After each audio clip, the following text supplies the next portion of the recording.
The transport ship touched down on New Terra, just as the twin suns began to set behind the distant mountains. Admiral Jonathan Kane stepped off the ramp with heavy shoulders and tired eyes. 3 months of traveling between alien worlds had given him nothing but closed doors and cold stares. The Zephyrian Council had made their position clear. Humans were not welcome in their inner circle of galactic trade and technology. Jonathan walked across the landing pad toward his home, a large white house that sat on a hill overlooking the valley below. The house had been his wife's dream when they first moved to New Terra 5 years ago. Helen had loved the wide windows and the garden that stretched behind the building. She had planned to fill it with earth flowers and vegetables from their home world, but Helen was gone now, and the garden grew wild without her care. As he reached the front door, Jonathan could hear sounds from inside the house. There was the soft noise of dishes being cleaned and the gentle voice of someone speaking to his daughter. Maria Santos had been taking care of 8-year-old Lisa for almost 2 years now, ever since Helen died in the shuttle accident. Jonathan had hired her through an agency that provided household help for busy families on the frontier worlds. Maria was quiet and did her job well. She cooked meals, kept the house clean, and made sure Lisa did her schoolwork and went to bed on time. Jonathan paid her wages each month and gave her simple instructions about his schedule. He did not think much about who she was or where she came from. To him, she was just the help. Someone who took care of the things he did not have. Time for while he tried to save humanity's place in the galaxy. The front door opened before he could reach for it. Maria stood there in her simple blue dress, her dark hair pulled back in a neat style. She was in her early 30s with kind brown eyes and a face that rarely showed strong feelings. She stepped aside to let him enter. "Welcome home, Admiral Kane," she said in her soft voice. "Lisa is in the kitchen finishing her dinner. She has been waiting for you to return." Jonathan nodded and walked past her into the house. The smell of fresh bread and soup filled the air. Everything was clean and in its proper place, just as it always was when Maria was taking care of things. He sometimes wondered how she managed to keep everything so perfect while also watching over an active 8-year-old girl. "Papa!" Lisa's voice called from the kitchen. She ran to him with her arms wide, her blonde hair bouncing as she moved. Jonathan caught her in a hug and felt some of the weight lift from his shoulders. No matter how badly things went in the outer systems, coming home to Lisa always reminded him why he kept fighting for humanity's future. "I missed you so much," Lisa said, holding tight to his neck. "Maria said you might be home today. She made your favorite soup and the bread you like." Jonathan looked over Lisa's head at Maria, who was standing quietly near the kitchen door. "Thank you," he said. "I am sure it is very good." Maria nodded and moved back into the kitchen to prepare his meal. Jonathan sat down with Lisa at the yuba, long wooden table that Helen had picked out when they first moved in. Lisa told him about her lessons and the books she'd been reading. She talked about the garden where she and Maria had been planting new flowers. She showed him drawings she had made of the alien ships that sometimes flew over their valley. As they talked, Jonathan watched Maria move around the kitchen. She worked with smooth, easy movements, never rushing but always getting things done quickly. She listened to Lisa's stories but did not join in unless Lisa asked her a direct question. When she served Jonathan his dinner, she made sure everything was just the way he liked it, then stepped back to give the family space to talk. After dinner, Maria took Lisa upstairs for her bath and bedtime routine. Jonathan stayed in the kitchen, eating the warm bread and thinking about his failed meetings with the alien leaders. The Zephyrians controlled most of the trade routes between the core worlds and the frontier systems. Without their cooperation, human colonies like New Terra would struggle to get the supplies and technology they needed to grow. The problem was that the Zephyrians saw humans as a young and primitive species. They had been traveling between stars for thousands of years while humans had only been in space for a few centuries. To them, humans were like children who needed to be watched and controlled, not trusted with important decisions about galactic politics. Jonathan had tried everything he could think of to change their minds. He had offered trade deals, shared human technology, and even suggested military partnerships. But the Zephyrians and their allies always found reasons to say no. They were polite but firm. Humans were simply not ready for full membership in the galactic community. The sound of Lisa's laughter came from upstairs, followed by Maria's gentle voice telling her to brush her teeth properly. Jonathan finished his meal and went to his study to work on reports about his failed diplomatic missions. He had to find new ways to approach the alien leaders, new arguments that might convince them to give humanity a chance. Hours passed as he wrote and rewrote his proposals. The house grew quiet around him. Lisa had gone to sleep and Maria had finished her evening work. Jonathan often stayed up late in his study, trying to solve problems that seemed to have no solutions. Sometimes he fell asleep at his desk and woke up in the morning with papers stuck to his face. Tonight was different, though. As he worked, he heard something that made him pause. There was a soft sound coming from somewhere in the house. A voice, singing quietly. Jonathan had never heard Maria sing before. In fact, he rarely heard her make any noise at all unless she was speaking to Lisa or asking him about household matters. The singing was very faint, probably coming from Lisa's room. Jonathan tried to focus on his work, but the sound kept drawing his attention. There was something about the voice that seemed unusual, though he could not say exactly what it was. The melody was pretty but strange, unlike anything he had heard before. After a few minutes, the singing stopped. The house returned to its normal quiet, with only the soft hum of the air systems and the distant sound of night insects outside. Jonathan went back to his reports, but part of his mind kept thinking about that voice. He had lived in the same house with Maria for almost 2 years, but he realized he knew almost nothing about her beyond her work caring for Lisa. Tomorrow he would have to contact the diplomatic office and arrange new meetings with alien representatives. There would be more travel, more negotiations, more attempts to convince species that had been among the stars for millennia that humans deserved respect and partnership. It was exhausting work that often felt hopeless. But tonight, in his quiet house on New Terra, with his daughter safely asleep and a capable woman taking care of the details of daily life, Jonathan felt a small measure of peace. He did not know that this peace was about to be shattered by a discovery that would change everything he thought he knew about the woman he had barely noticed for 2 years. The singing had been just the beginning. 3 days after returning home, Jonathan found himself facing another disaster. The morning communication from the diplomatic office brought news that made his stomach turn. The Altarian Trade Consortium had just voted to exclude human merchants from their shipping networks. This meant that vital medical supplies for the outer colonies would now cost 3 times as much to transport. Jonathan spent the entire day in emergency meetings with other human officials, trying to find alternative routes for essential goods. By evening, his head pounded with stress and frustration. Every solution they discussed would take months to arrange and would cost money that the frontier colonies did not have. The meeting ran much later than planned. When Jonathan finally left the government building in the main city, both suns had already set and the streets were mostly empty. The drive home took 40 minutes through winding mountain roads that were poorly lit at night. Jonathan's mind raced with problems that seemed to grow bigger every day.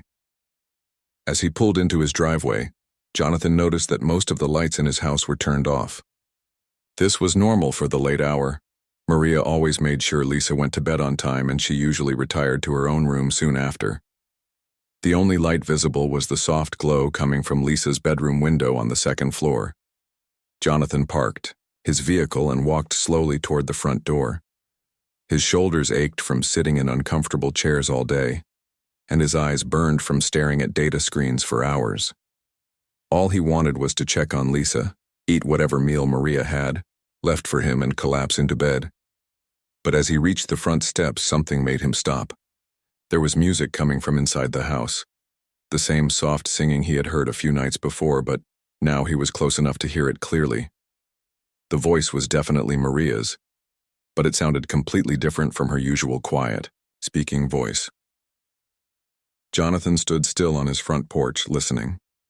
The song was hauntingly beautiful, with a melody that seemed to twist and flow in ways that made his skin tingle. The words were in a language he did not recognize, not Spanish, which he knew Maria spoke, and not any of the common galactic languages he had learned for his diplomatic work. The singing seemed to have layers, as if there were harmonies woven into the single voice that created echoes and resonances he could feel in his chest. Jonathan had heard music from many different worlds during his travels, but this was unlike anything he had experienced. It was both alien and deeply familiar at the same time. Moving carefully to avoid making noise, Jonathan opened the front door and stepped inside. The singing was coming from upstairs, definitely from Lisa's room. He climbed the stairs slowly, his heart beating faster with each step. Something about the music made him feel like he was approaching something sacred or forbidden. The door to Lisa's room was slightly open and warm yellow light spilled into the hallway. Jonathan moved closer until he could see inside without being noticed. What he saw made him catch his breath and freeze in place. Maria sat in the chair beside Lisa's bed. Her eyes closed as she sang. But this was not the same quiet, unremarkable woman who had been taking care of his household for 2 years. Her whole presence seemed different, larger somehow, filled with a grace and power that had been completely hidden before. The song flowed from her lips like water, each note perfect and clear. Her hands moved in small gestures that seemed to shape the melody in the air around her. The very atmosphere in the room felt different, as if the music was changing something fundamental about the space itself. Lisa lay in her bed, completely still and peaceful. Usually she tossed and turned for at least an hour before falling asleep, often calling for water or complaining about bad dreams. But now she watched Maria with wide, fascinated eyes, completely calm and content. The restless energy that normally filled Lisa seemed to have been smoothed away by the strange, beautiful song. Jonathan pressed himself against the wall outside the door, afraid to move or breathe too loudly. He had never seen anything like this. The melody seemed to have physical weight, creating pressure waves that he could feel against his skin. The harmonics were impossible. No human voice should be able to produce such complex, layered sounds as the song continued. Jonathan found tears coming to his eyes for reasons he could not explain. The music touched something deep inside him, a longing he had not known existed. It reminded him of Helen, but also of things much older and deeper. Childhood memories of his grandmother's lullabies, the feeling of safety and wonder he had known, before the weight of adult responsibilities crushed down on him. The song began to wind down, the melody growing softer and simpler. Maria's voice faded to barely a whisper, then to silence. She opened her eyes and smiled down at Lisa, who was now breathing deeply in peaceful sleep. "What was that song about?" Lisa asked quietly, her voice dreamy and content. Maria reached out and smoothed Lisa's hair away from her face. Her voice returned to its normal soft tone, but Jonathan could hear a depth in it now that he had missed before. "It is a very old song," Maria said. "My grandmother taught it to me when I was about your age. She learned it from her grandmother, and she learned it from hers. It has been passed down in my family for many generations." "What do the words mean?" Lisa asked. "They tell about the first music that was ever made," Maria explained. "About how all the stars learned to sing together and how that singing created the beauty we see in the sky at night. It is a song about harmony and connection between all living things." Lisa yawned and closed her eyes. "It makes me feel safe," she whispered. "That is what it is meant to do," Maria said. "Sleep now, little one. The song will keep you safe through the night." Jonathan watched Maria stand up and move quietly around the room, adjusting Lisa's blankets and turning off the beside lamp. In the dim light from the hallway, she looked like any other caretaker performing the simple routine of putting a child to bed. But Jonathan could not forget what he had just witnessed. As Maria approached the door, Jonathan quickly moved away from his hiding place and walked loudly down the hallway, pretending he had just come upstairs. Maria emerged from Lisa's room and closed the door softly behind her. "Good evening, Admiral Kane," she said in her usual quiet manner. "Lisa has just gone to sleep. There is a plate of food waiting for you in the kitchen." "Thank you," Jonathan said, studying her face in the dim hallway light. She looked exactly the same as always. Neat, composed, unremarkable. If he had not just witnessed what happened in Lisa's room, he would never suspect that this ordinary-seeming woman possessed such extraordinary abilities. "Maria," he said as she turned to go to her own room. That song you were singing, where did you learn it? For just a moment something flickered in Maria's eyes. Surprise, perhaps. Or maybe fear. Then her expression returned to its normal calm. State, "It is just an old lullaby from my family," she said. "I hope it did not disturb you. I know you had a long day." "It did not disturb me," Jonathan said. "It was beautiful. I have never heard anything like it." Maria nodded politely.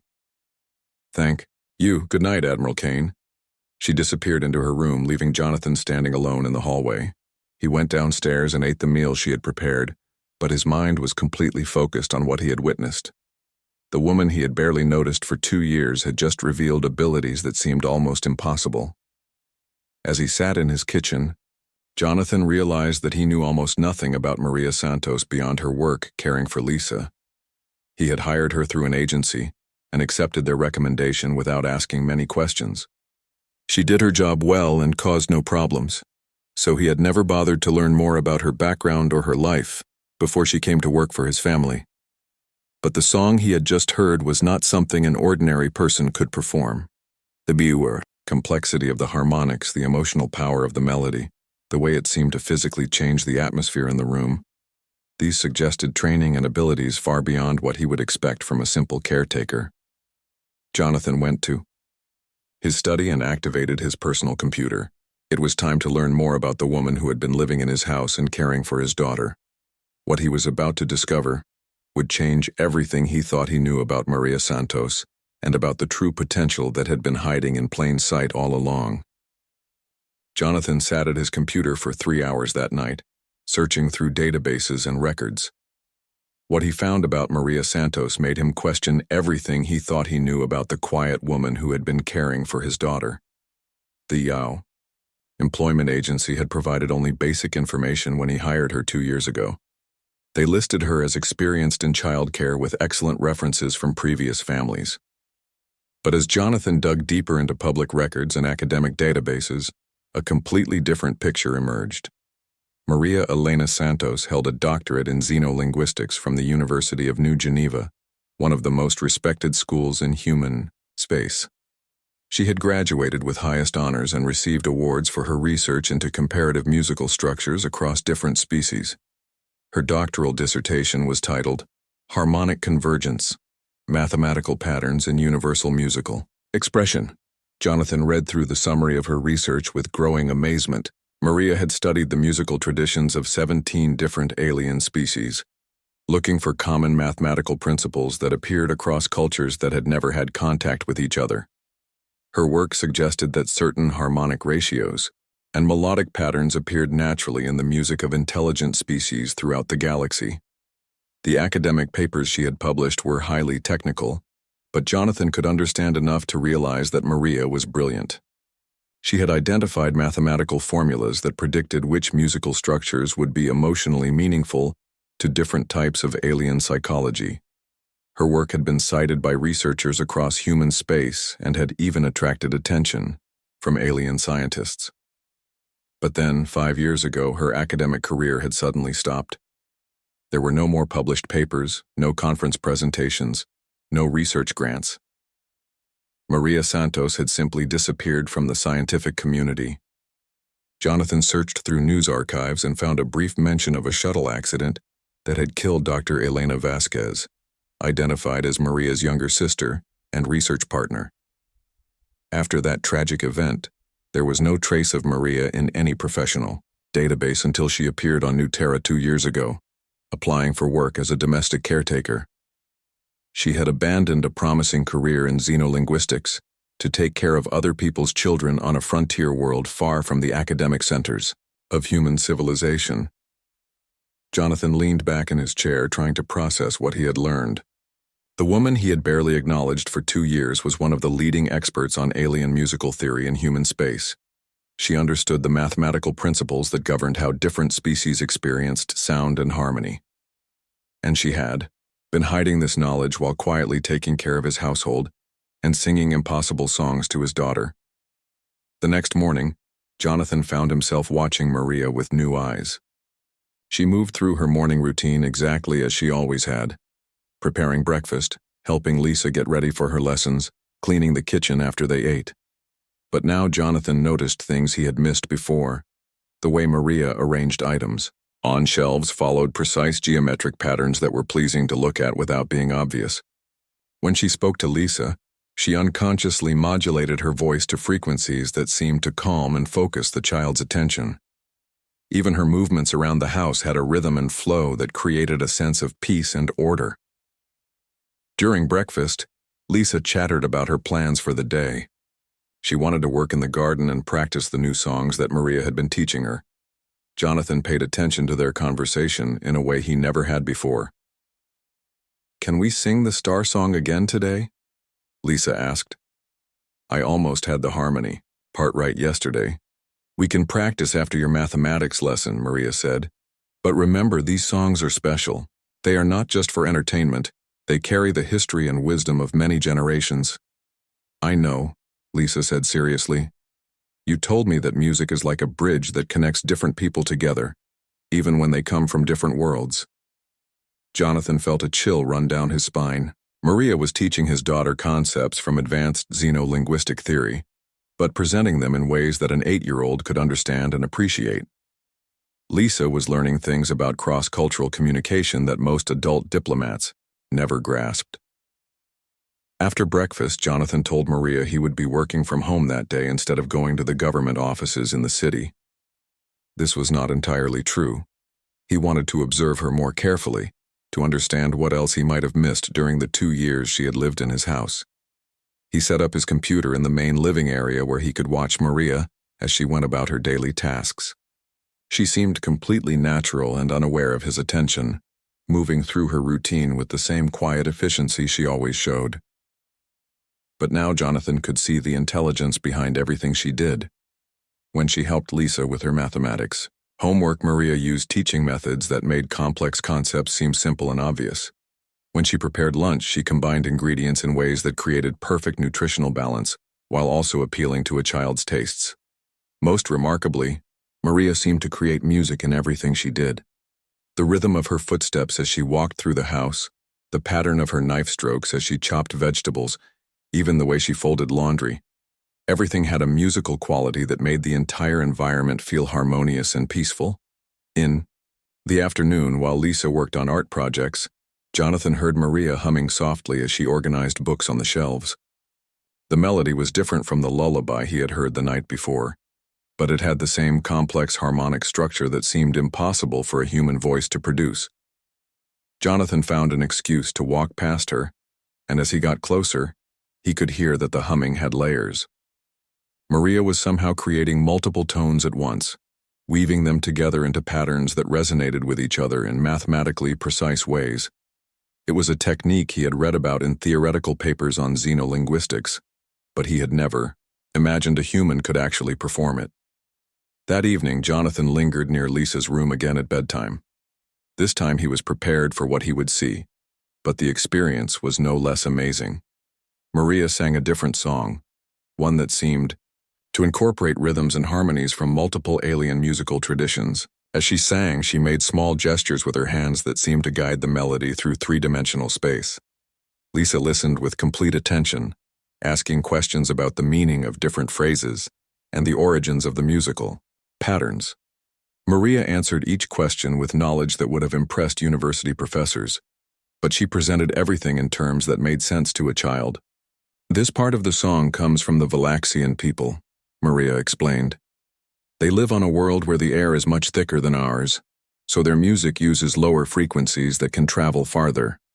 But they discovered that these low notes create wonderful harmonies when combined with higher human voices." "Have you ever met the Valaxians?" Lisa asked. "Not in person," Maria said, "but I have studied their music for many years. Music is a language that can be shared between people even when they cannot speak the same words." After Lisa fell asleep, Jonathan followed Maria downstairs. He found her in the kitchen cleaning up from dinner and preparing things for the next day. She worked quietly, unaware that he was watching her from the doorway. "Maria," Jonathan said, softly. She turned around, showing no surprise at finding him there. "Yes, Admiral Kane?" Is there something you need? I know who you are, Jonathan said. I know about your academic background and your research into xenolinguistic musical theory. For a moment, Maria's composed expression flickered. Jonathan saw surprise, then resignation, then something that might have been relief. I see, she said simply. Are you going to ask me to leave? Why would I ask you to leave? Jonathan said. I want to understand why someone with your abilities and knowledge is working as a caretaker on a frontier world instead of teaching at a university or working with the diplomatic corps. Maria was quiet for a long moment, her hands still holding the dish towel she had been using. When she spoke, her voice was softer than usual. Sometimes life takes us away from the paths we plan to follow, she said. After my sister died, I could not bear to continue the work we had started together. I needed to find a different purpose, something that would help me heal from that loss. And caring for Lisa has helped you heal? Jonathan asked.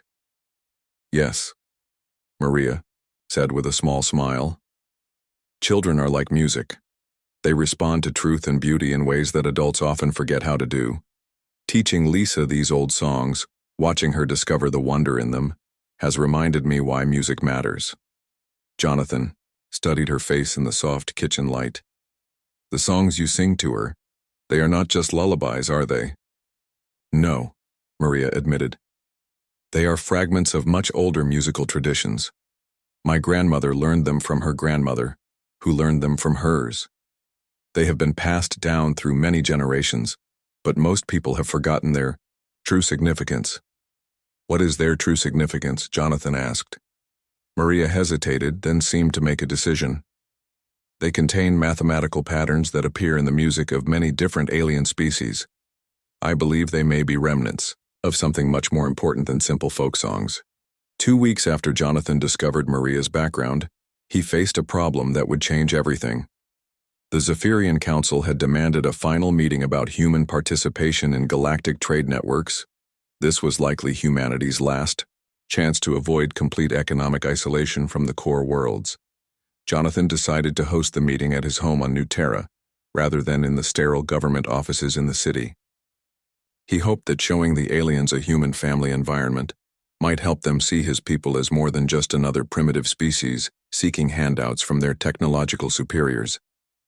The delegation arrived on a cloudy afternoon in 3 sleek, silver ships that landed silently in the field behind Jonathan's house. 5 Zephyrians emerged, tall and graceful beings with pale blue skin and large dark eyes.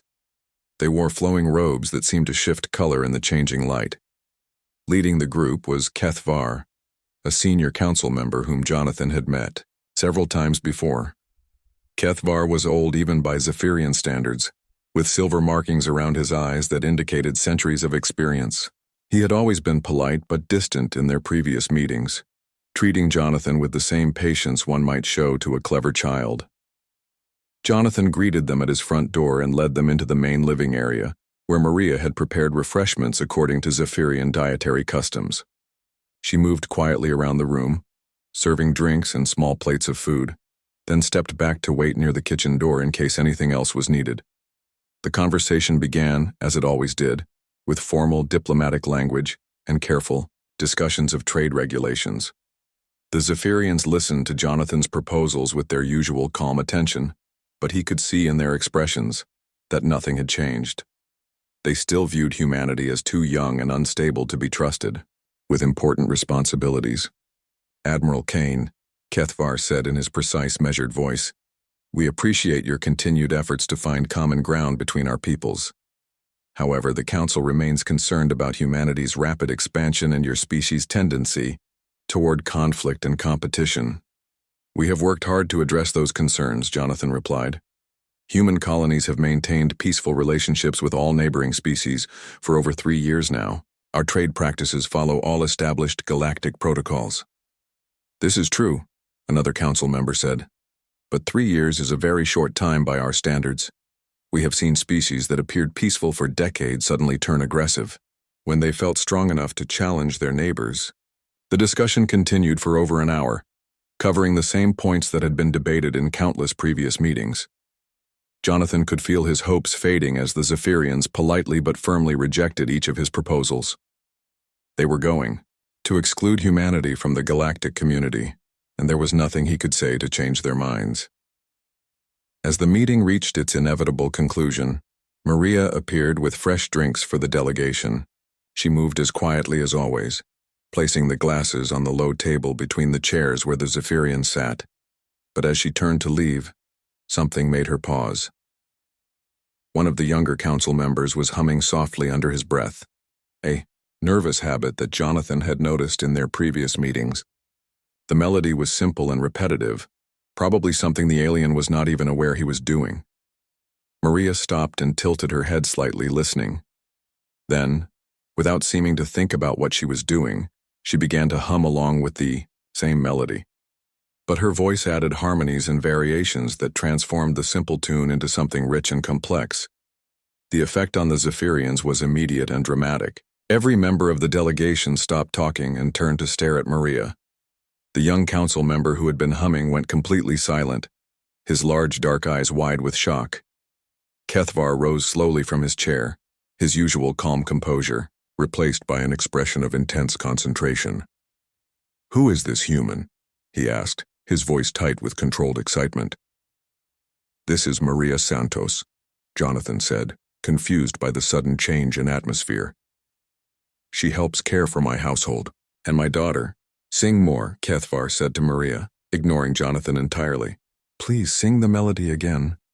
Maria looked uncertain, glancing at Jonathan for guidance. When he nodded, she began to hum the tune once more, but this time she developed it further, adding layers of harmony that seemed impossible for a single voice to produce. The sound filled the room with resonances that made the air itself seem to vibrate. As Maria sang, something extraordinary happened. Kethvar began to harmonize with her, his voice blending with hers in ways that created new patterns of sound. The other Zephyrians joined in one by one, their voices adding different layers to the growing musical structure. What emerged was unlike anything Jonathan had ever heard. The combined voices of human and alien singers created music that seemed to transcend the limitations of both species. The harmonies were mathematically perfect, creating patterns that resonated not just in the air, but in the minds and hearts of everyone listening. When the music finally faded to silence, the Zephyrians sat staring at Maria with expressions of awe and reverence. Kethvar's hands trembled as he reached into his robes and pulled out a small crystal device. He activated it with a touch, and holographic symbols appeared in the air above the table. "These are the symbols from our most ancient texts," Kethvar said, his voice filled with wonder. "They describe the first song, the music that our legends say was sung at the creation of the universe. For thousands of years we have searched for traces of this music among the species of the galaxy." He gestured toward Maria, who stood frozen near the kitchen door. "This human has just sung fragments of the first song. She carries within her voice the harmonic patterns that our philosophers believed were lost forever." Jonathan felt the world spinning around him. "I do not understand. What does this mean?" Another council member spoke up, her voice hushed with reverence. "According to our oldest beliefs, the species that could sing the first song would be the one destined to unite all the peoples of the galaxy. We thought it was a myth, a beautiful story told to inspire hope during dark times. But the mathematical patterns are unmistakable," Kethvar said, studying the holographic displays. "The harmonic ratios, the frequency relationships, the resonance structures, they match our ancient formulas exactly." He turned to Maria, who had remained silent throughout this exchange. "How do you know these songs? Where did you learn the patterns of the first song?" Maria's voice was barely a whisper when she answered. "My grandmother taught them to me when I was young. She said they had been passed down through many generations of women in our family. I thought they were just old lullabies." "Lullabies," Kethvar repeated, and Jonathan could hear amazement in his voice. "Your people have preserved the most sacred music in the galaxy by singing it to your children as they sleep." The Zephyrian delegation spent the next hour asking Maria questions about the songs she knew and the traditions that had preserved them. She answered hesitantly at first, then with growing confidence as she realized the importance of what she was sharing. She knew dozens of melodies that her grandmother had taught her, each containing mathematical patterns that matched structures in Zephyrian sacred texts. The songs had been preserved not by scholars or priests but by ordinary human women, who passed them down to their daughters and granddaughters without understanding their cosmic significance. "This changes everything," Kethvar said finally. "If humanity has unknowingly preserved fragments of the first song for generations, then your species may have a destiny we never imagined." Jonathan found his voice at last. "What kind of destiny?" "The legends speak of a time when all the peoples of the galaxy will be united by the power of the first song," Kethvar explained. "It was prophesied that the species who carried this music would serve as bridges between different worlds and cultures, helping to create harmony where there had been conflict and division." He looked directly at Jonathan. "We owe your people an apology, Admiral Kane. We saw humanity as young and primitive, but we failed to recognize that your primitiveness might actually be a strength, while other species lost their connection to the fundamental music of creation through technology and sophistication. Humans kept it alive through the simple act of mothers singing to their children." As the Zephyrian delegation prepared to leave, they made it clear that everything had changed. The Council would need to reconsider all their policies regarding humanity. There would be new meetings, new negotiations, new possibilities that had never existed before. But first, they wanted to arrange for Maria to travel to the Zephyrian homeworld to share her knowledge with their greatest musical scholars. They spoke of establishing a new academy, dedicated to studying and preserving the fragments of the first song that humanity had unknowingly carried across the stars. That night, after the aliens had departed, Jonathan sat in his study trying to process what had happened. In the space of a single afternoon, the quiet woman who had been caring for his daughter had become the most important human in the galaxy. Maria Santos, who had hidden her brilliance and abilities for 2 years, was now being hailed as the key to humanity's future among the stars. News of Maria's extraordinary abilities spread through diplomatic channels faster than Jonathan had thought possible. Within 3 days of the Zephyrian delegation's visit, his communication system was flooded with messages from alien representatives across the galaxy. Every major species wanted to witness Maria's performance for themselves. The Altarian Trade Consortium, who had just voted to exclude human merchants from their shipping networks, suddenly requested an immediate meeting. The Crystalline Collective, who had never shown any interest in human culture, sent formal inquiries about Maria's musical knowledge.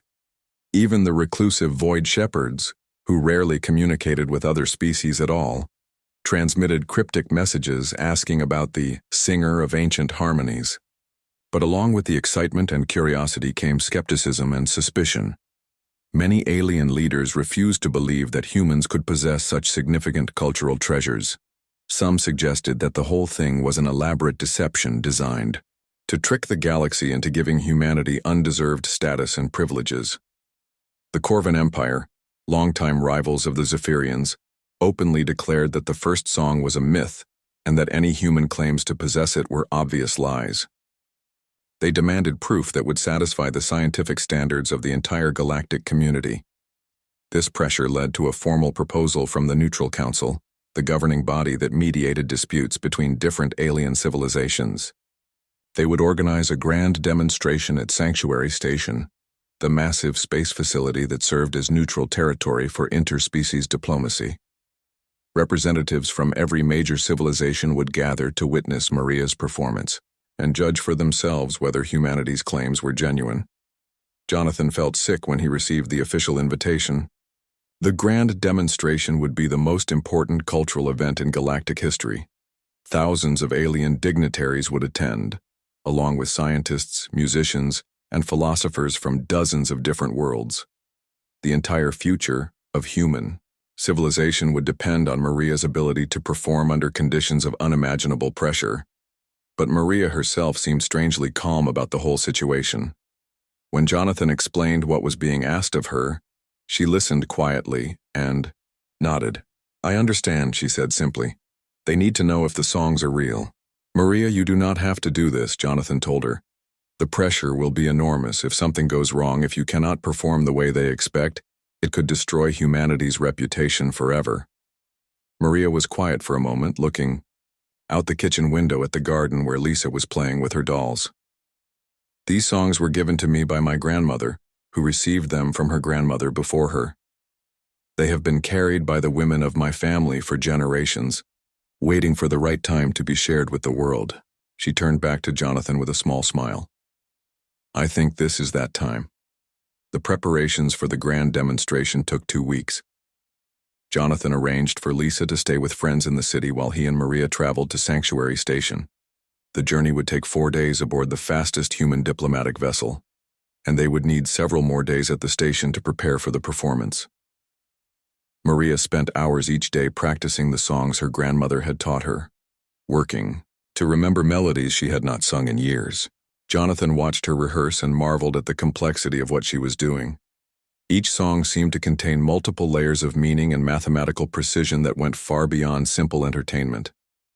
As word of the grand demonstration spread, Jonathan began receiving messages from humans across the galaxy.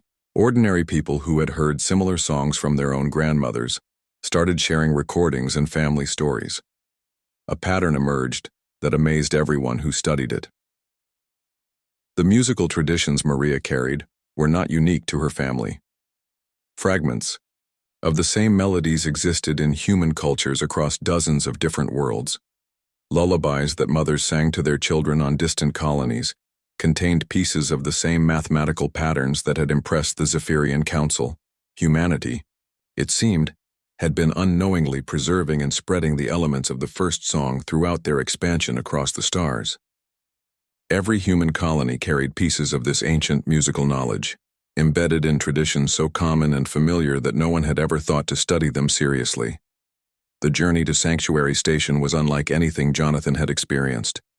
Their ship was escorted by vessels from 6 different alien civilizations, all wanting to ensure that Maria arrived safely for the demonstration. The normally empty space around the station was filled with hundreds of ships from across the galaxy, creating a massive gathering that had never been seen before. Sanctuary Station itself was a marvel of engineering, a city-sized structure that floated in the void between star systems. It had been built jointly by multiple species as a place where different civilizations could meet and interact without the political complications of visiting each other's homeworlds. The grand amphitheater, at the center of the station, could hold 50,000 beings from dozens of different species. Its acoustics had been designed by the greatest acoustic engineers in the galaxy to carry sound perfectly to every seat, regardless of the hearing capabilities of the audience. When Jonathan and Maria arrived at the station, they were greeted by Kethvar and a delegation of Zephyrian cultural experts. The aliens had spent the past 2 weeks studying recordings of Maria's songs and preparing translations of their ancient texts for comparison. We have made remarkable discoveries, Kethvar told them as they walked through the station's corridors. Your grandmother's songs contain not just fragments of the first song, but connecting passages that link different sections together. It is as if humanity has preserved the musical equivalent of a cosmic roadmap. They were given quarters in the diplomatic section of the station, with views of the massive ships gathered outside. Maria spent her time in quiet preparation, practicing her songs and meditating on their meaning. Jonathan handled the endless stream of meetings with alien representatives who wanted to discuss the implications of what was about to happen. The night before the demonstration, Jonathan found Maria standing at the large window in their quarters, looking out at the stars. She seemed small and fragile against the backdrop of infinite space, but there was a strength in her posture that reminded him of the way she had looked while singing to Lisa. "Are you nervous?" he asked. "A little," Maria admitted, "but mostly I feel grateful. My grandmother always told me that these songs were special, that they carried the wisdom of many generations. I never imagined they would turn out to be important to the entire galaxy." "What if something goes wrong tomorrow?" Jonathan asked. "What if the songs do not have the effect that everyone expects?" Maria turned to face him, and in the starlight streaming through the window, her expression was serene and confident. "The songs are what they are," she said. "They carry truth and beauty that has been preserved for countless generations. If the galaxy is ready to hear that truth, then tomorrow will be a day of wonder. If not, then we will have done our best to share what was given to us. The morning of the grand demonstration arrived with a sense of anticipation that seemed to fill the entire station. Jonathan and Maria were escorted to the amphitheater by an honor guard representing 12 different species. The massive auditorium was completely filled, with beings from every corner of the galaxy seated according to their atmospheric and gravitational needs. As they walked onto the stage, Jonathan felt overwhelmed by the sight of so many different forms of intelligent life gathered in one place. There were the tall, graceful Zephyrians with their flowing robes and pale blue skin. The crystalline Altarians glittered like living gemstones under the amphitheater's lights. The massive Corvan delegates occupied specially reinforced seats, designed to hold their enormous weight. Dozens of other species filled the remaining seats, creating a tapestry of biological diversity that represented the full spectrum of galactic civilization. Maria walked to the center of the stage. A small, human figure dwarfed by the enormous space around her, she had chosen to wear a simple white dress that reminded Jonathan of the clothes his grandmother had worn when he was young. In her hands she carried no instruments or technological aids, just the knowledge that had been passed down through generations of human mothers and daughters. The amphitheater fell completely silent as Maria took her position. 50,000 beings from across the galaxy waited to hear whether humanity truly possessed fragments of the music that their legends claimed had sung the universe into existence. Maria closed her eyes, took a deep breath, and began to sing. What happened next would change the course of galactic history and establish humanity's place among the stars in ways that no one could have imagined. Maria's voice rose into the vast space of the grand amphitheater, and immediately Jonathan knew that something extraordinary was happening. The song that emerged was unlike anything she had sung before, not just one of her grandmother's lullabies, but a complex weaving together of multiple melodies that seemed to build upon each other in impossible ways. As she sang, the different fragments that Maria had learned as separate songs began to connect, creating bridges of harmony that revealed the larger structure hidden within them. What had seemed like simple folk melodies when sung individually became movements in a vast musical composition when performed together. The effect on the audience was immediate and profound. Within moments of Maria beginning her performance, beings throughout the amphitheater began to respond. The Zephyrians were the first, their voices joining with Maria's in harmonies that their ancient texts had described, but that no living member of their species had ever heard. But the Zephyrians were not alone. The crystalline Altarians began to resonate at frequencies that complemented Maria's melody, their bodies producing bell-like tones that added new layers to the growing symphony. The massive Corvan delegates, who had come expecting to expose human deception, found themselves contributing deep bass notes that provided the foundation for everything else.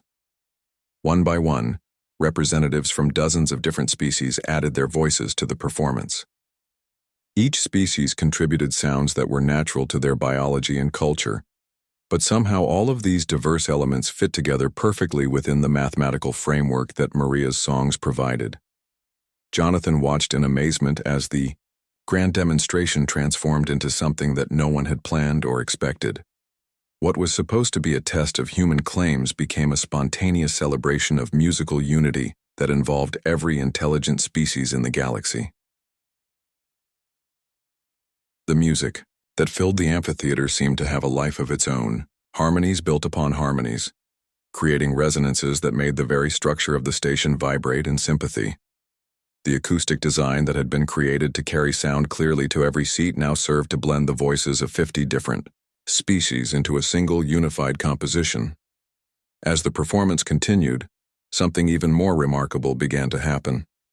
The barriers between different species seemed to dissolve as they sang together.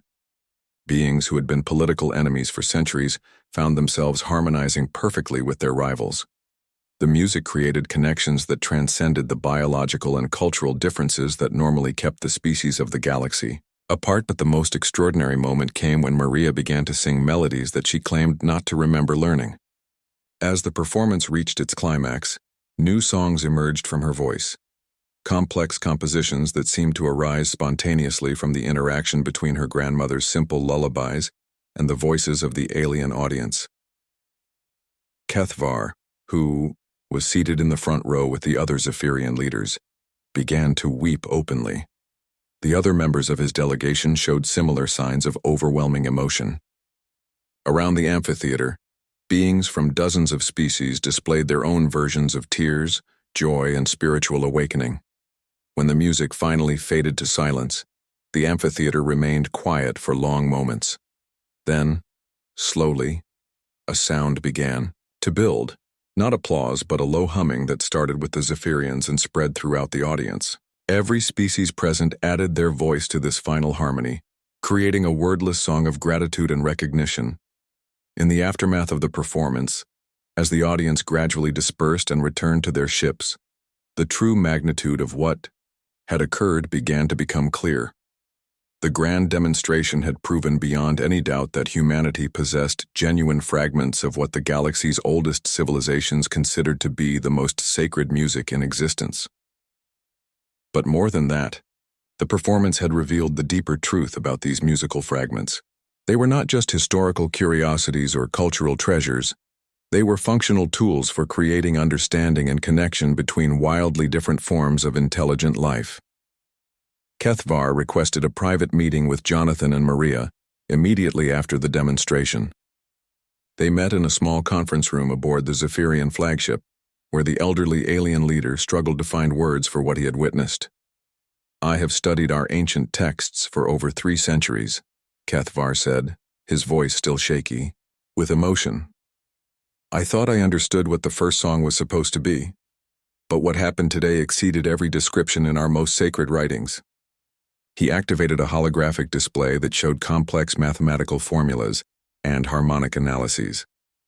Our scientists recorded every moment of the performance. The mathematical relationships between the different vocal contributions were perfect.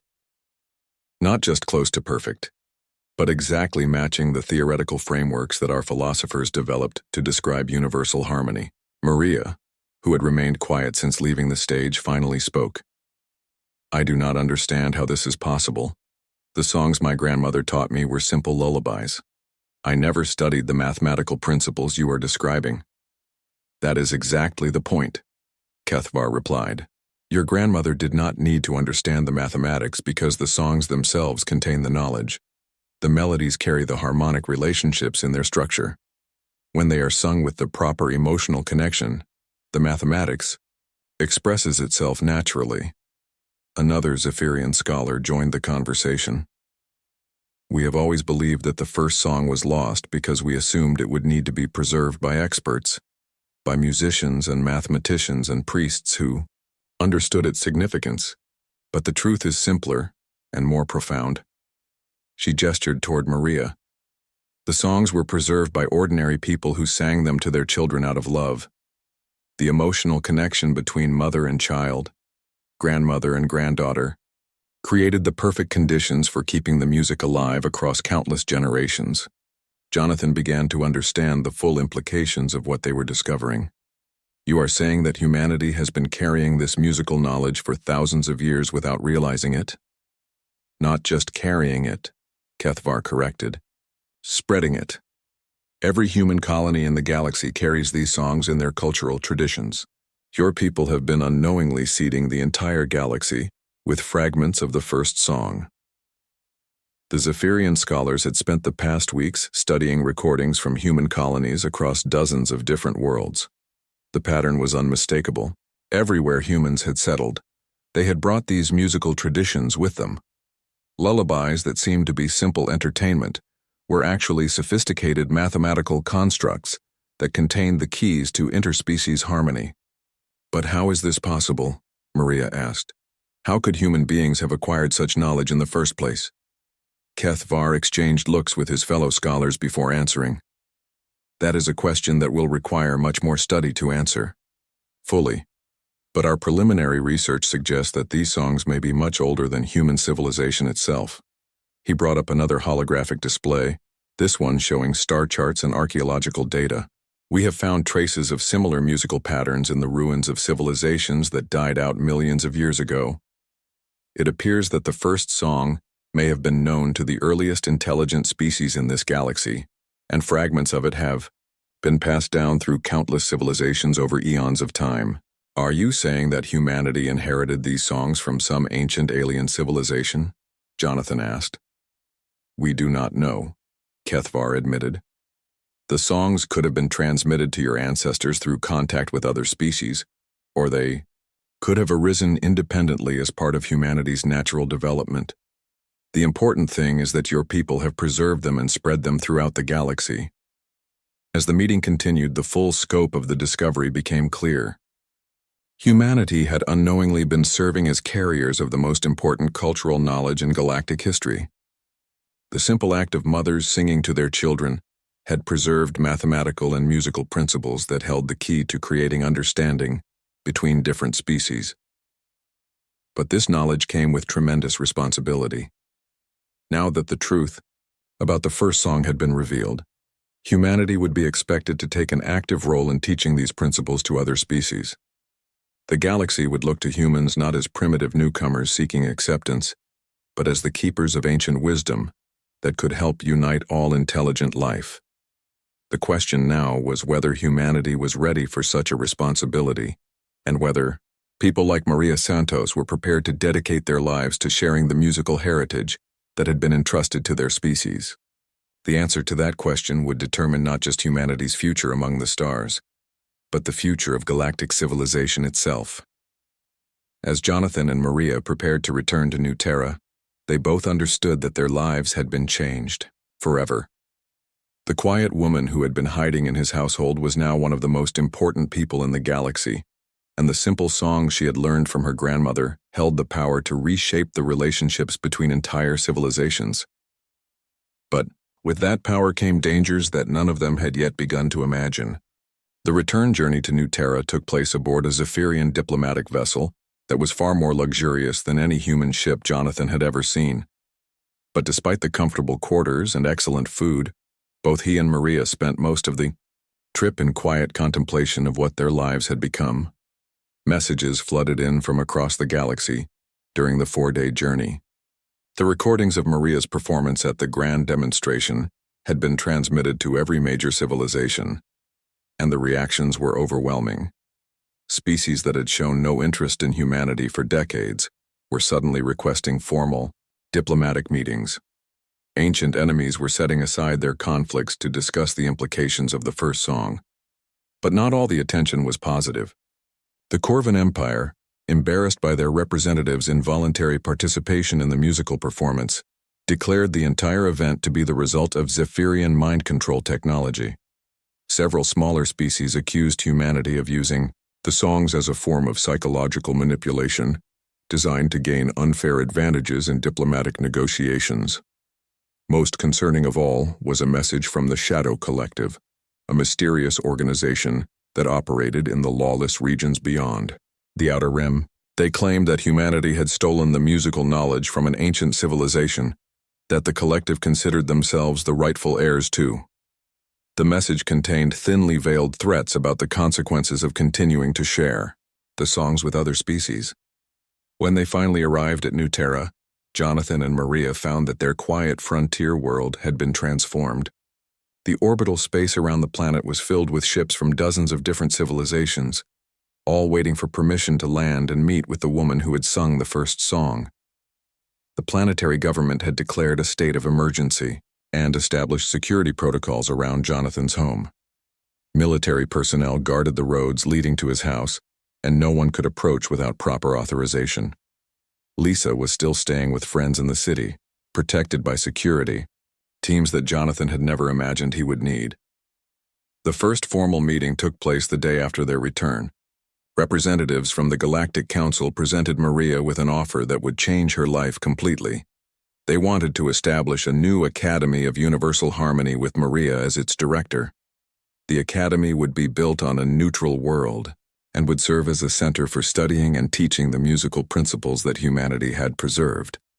The offer was extraordinary in its scope and generosity.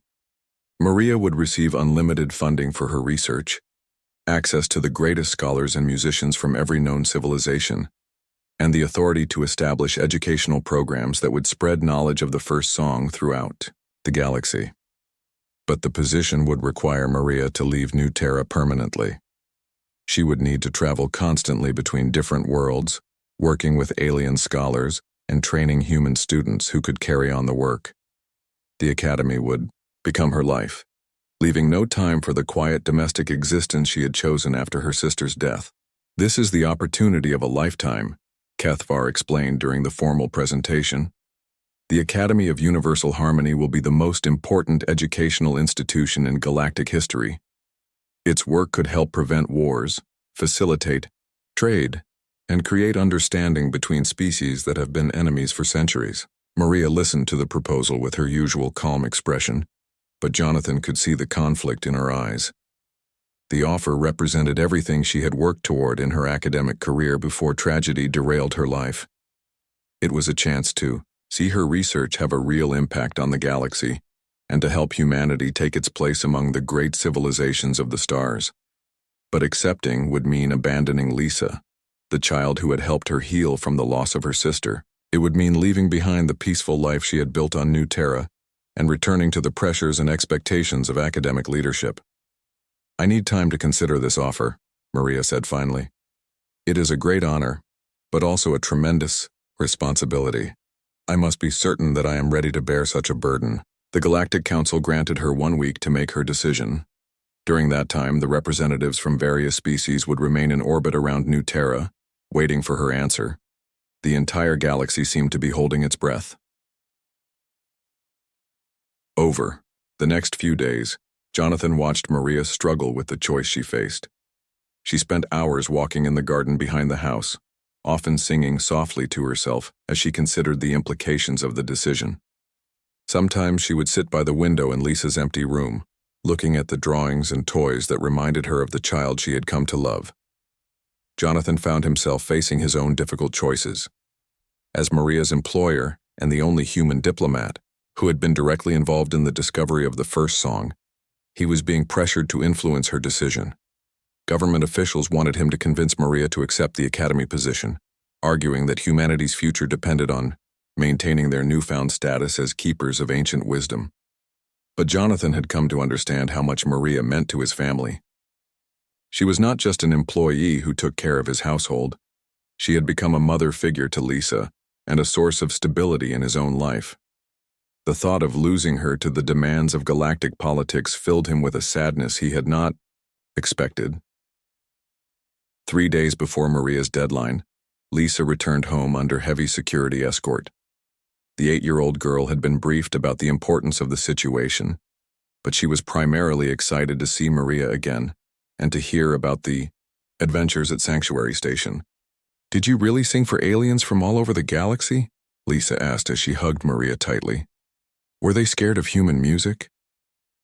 "They were not scared," Maria said with a smile. "They were amazed. The songs you and I practiced together turned out to be very special indeed." As Lisa chattered about everything that had happened while Maria was away, Jonathan noticed how naturally the two of them fell back into their familiar routines. Maria helped Lisa unpack her things, listened to stories about her stay with friends in the city, and began preparing the child's favorite meal for dinner. That evening, after Lisa had gone to sleep, Maria and Jonathan sat together in the kitchen discussing the choice that lay before them. "What do you think I should do?" Maria asked. "I think you should do whatever will make you happiest," Jonathan replied. "But I also think you should know how much you mean to Lisa and to me. You have become part of our family, and losing you would be very difficult." Maria was quiet for a long moment. "I never expected to care about anyone again after Elena died. Taking care of Lisa has helped me remember what it feels like to love someone and to feel responsible for their well-being." "Then stay," Jonathan said. "The galaxy can find other ways to study the songs. Lisa needs you more than the Academy of Universal Harmony does." "But if I refuse this opportunity, I may be denying humanity the chance to fulfill its potential among the stars," Maria said. "The songs were preserved by my family for generations. Perhaps it is my duty to ensure they are used for their intended purpose. They talked until late into the night, exploring all the implications of Maria's choice. But by morning, Jonathan could see that she was no closer to a decision than she had been when the offer was first made. The breakthrough came on the 5th day, during a conversation that none of them had expected. Lisa had been listening to the adults discuss Maria's dilemma, and the intelligent 8-year-old had been thinking about the problem in her own way. Why does Maria have to choose between staying with us and teaching the songs to other people? Lisa asked during breakfast. Could not we all travel together and teach the songs as a family? The simple question from a child opened up possibilities that none of the adults had considered. Jonathan began to think about alternative arrangements that might satisfy everyone's needs. What if Maria could establish the academy, while still maintaining her connection to the family that had become so important to her? That afternoon, Jonathan requested a meeting with the Galactic Council representatives. He had a proposal of his own to make, one that might provide a solution to the impossible choice that Maria was facing.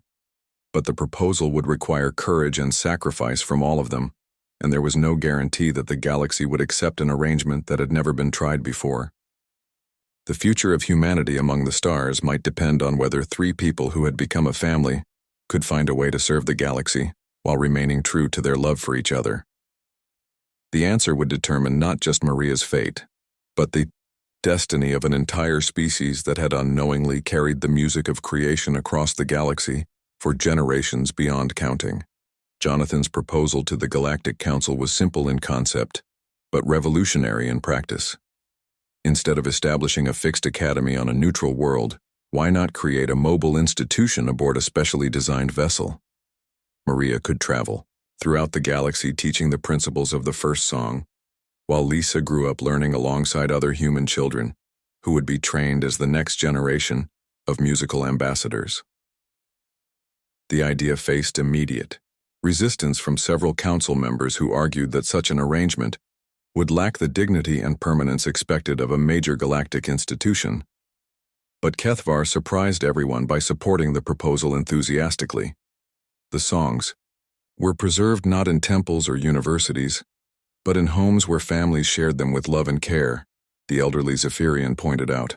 Perhaps the most effective way to teach this knowledge is through the same family structures that kept it alive for so many generations. The debate continued for 2 days, with representatives from different species arguing about protocols, funding, and administrative structures. But gradually, the practical advantages of the mobile academy became clear. A traveling institution could visit worlds that would never have access to a fixed location. Students from different species could learn together in an environment that emphasized cooperation rather than competition. Most importantly, the mobile academy would allow Maria to maintain the family connections that had become central to her life while still fulfilling her responsibilities to the galaxy. She could serve as director of the institution, while Lisa grew up surrounded by music and learning, preparing to inherit the knowledge that her adoptive mother had preserved. When the council finally voted to approve the Mobile Academy proposal, Maria's relief was visible for the first time since the offers had begun. She would not have to choose between duty and love.